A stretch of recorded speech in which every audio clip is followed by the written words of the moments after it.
We'll see if the phone stays upright.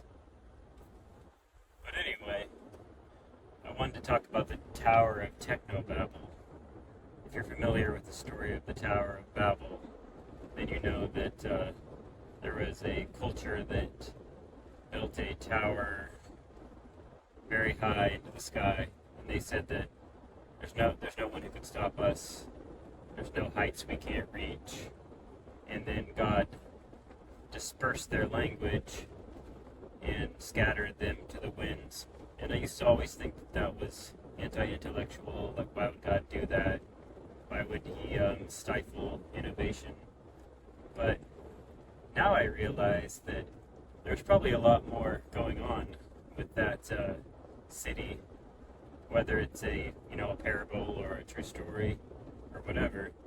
Those people didn't build that tower and concentrate that power without abusing and using the people at the bottom of the tower, at the bottom of the economic and the general societal hierarchy to build that tower. And they weren't promoting diversity, they were concentrating power in the tower. And so when I think about the Tower of Technobabble, I think about how power concentrates in few hands still, and few technology companies, few countries, whatever. And I think that the lesson is that if new technology is not the thing to be afraid of. It's how people use it. So, like ChatGPT, for example, I think you're going to hear a lot of things about how, dangerous it is for workers in their jobs, or how, like on the left side, or and how we need to restrict it.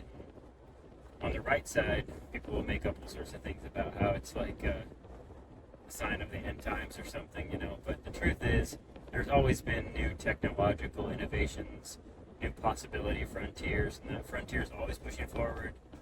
New jobs always get created, old jobs always get replaced, and that's something we should embrace with wisdom, of course, and with constraints. But much like the Gutenberg press, which I think was in the late 1500s or 1600s, that really democratized the ability to spread information. And at the time, there was a lot of indulgences in the Catholic Church, and the leaders, the people in charge, were controlling the people who would go to church. The services were not in their own language; they were probably in Latin or something, and there was just so much that the church had a grip on, and that's when the Protestant Reformation came in. As many flaws as there are with the people who were in charge of that, they were able to capitalize on the Gutenberg press and the ability to everybody to get a hold of their own Bible, or at least one Bible a family or something, and that really flattened the information curve and gave people an ability to think for themselves. And obviously, with that comes a lot of problems as well. But I think that ChatGPT could do the same thing again, because I think that a lot of American Christians have become, and Christians in general, have become very dependent upon the tower to tell them, the proverbial tower to tell them how to think, to have it served up nice and neat in a little comfortable, ready to go, fast food format. And it's always filtered and everything, and you're just getting the one pastor's view of the Bible.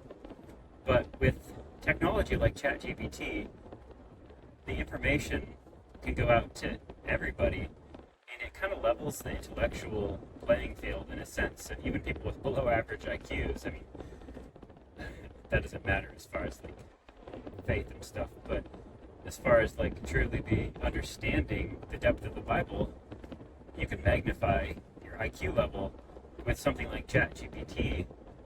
If you just to do research, a lot of people will never open the Bible and be able to do all that research themselves. They don't have the time because they're out there working jobs. They're just blue-collar people. And with ChatGPT, you can find out the truth, and actually it's a lot less biased than your individual pastor.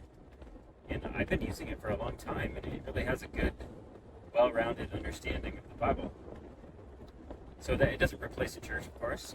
There's very real things that the Bible talks about and Paul talks about with the checks and balances that a church should have, the authority structure, and I'm open to that changing some over the years, but I think those things are in there for a good reason. And I just think that you just see so many perverse and manipulative pastors and churches that we kind of need to reclaim that Reformation mindset. And that's just my admonition for the day, my challenge, and just my thoughts. The Tower of Technobabble. All right, take care, everybody.